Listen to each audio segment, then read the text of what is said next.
সাকিবের সামনে এসে বাপ ধরতে থাকে পিচ্ছি বলার, আর এরপর সাকিব যেভাবে জবাব দেন অসাধারণ। একবারে ডাইরেক্ট স্টেডিয়ামের বাইরে ফেলেছে সেই বল। অবাক হয়ে তাকে সেই পিচ্ছি বলার, আর হাসতে থাকেন সাকিব আল হাসান।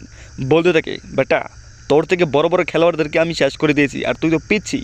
এটা বলেই সাথে সাথে তুফানি ব্যাটিং শুরু করে দেয় সে পিচ্ছি বলারের বলে। একের পর এক 4 ছক্কা, যেদিক দিয়ে বল করেছে ঠিক সেদিক দিয়ে 4 ছক্কা মেরেছেন বিশ্বসেরা অলরাউন্ডার সাকিব আল হাসান। আর সাকিবের এরকম তুফানি ব্যাটিং দেখে আম্পায়ার, পাশাপাশি বলার, অন্যান্য বলার পর্যন্ত অবাক হয়ে তাকিয়ে থাকে সাকিবের এরকম তুফানি ব্যাটিং দেখে। কী করবি, যে বলারে এসেছিল বোলিং করতে সে বলার বলে ঠিক এভাবে তুফানি ব্যাটিং করেছে বিশ্বসেরা অলরাউন্ডার সাকিব আল হাসান। যেন আস্ত একটি টাইগার নেমেছিল মাঠের মধ্যে। চ্যাম্পিয়ন্স ট্রফিতে খেলতে পারেনি সাকিব আল হাসান, তো কী হয়েছে সেটি তুফানি ব্যাটিংয়ের মাধ্যমে পুষিয়ে দিয়েছে টি-20 ব্যাটিংয়ের মাধ্যমে। প্রিয় দর্শক, পুরো ভিডিওটি দেখার জন্য অনুরোধ রইল। সে ছোট্ট বলারটি বল করতে এসেছিল, আর ঠিক তখনই ঠিক এভাবেই সে ছোট্ট বলারের বলে ঠিক জবাব দেন সাকিব আল হাসান। যেদিক দিয়ে বল করেছে ঠিক সেদিক দিয়ে বোলিংয়ের উত্তর দিয়েছেন সাকিব। এরপর যেটা করেছে সাকিব সেটা তো অসাধারণ, একবারে পছন্দের মতো থাকবে দর্শকদের মাঝে।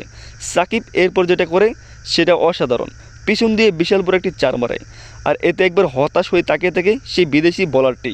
আর এরপর আবার অন্য অন্য বলার বল করার সাথে সাথে তাদের বলও ঠিক এভাবে 4 ছক্কা মারেন এবং বুঝিয়ে দেন সাকিব এখনও ফুরাননি, সাকিব এখনও মাঠের মধ্যে জীবিত আছেন। আর এরপর যখন সেই বলারটি বল করে তখন তো কোনো কথাই নেই, আবারও এক ধাপ শুরু করে ব্যাটিং তাণ্ডব, একের পর এক 4 ছক্কা।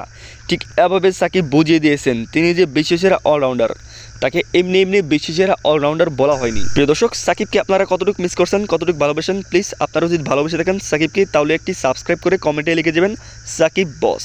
প্রিয় দর্শক, পাশাপাশি এই চ্যানেলটি সাবস্ক্রাইব করবেন, কারণ আমি প্রতিনিয়ত এই চ্যানেলটিতে খেলার সকল খবর দিয়ে থাকি। সবাই ভালো থাকবেন, সুস্থ থাকবেন, আর হ্যাঁ, সাকিবকে সবসময় সাপোর্ট করবেন।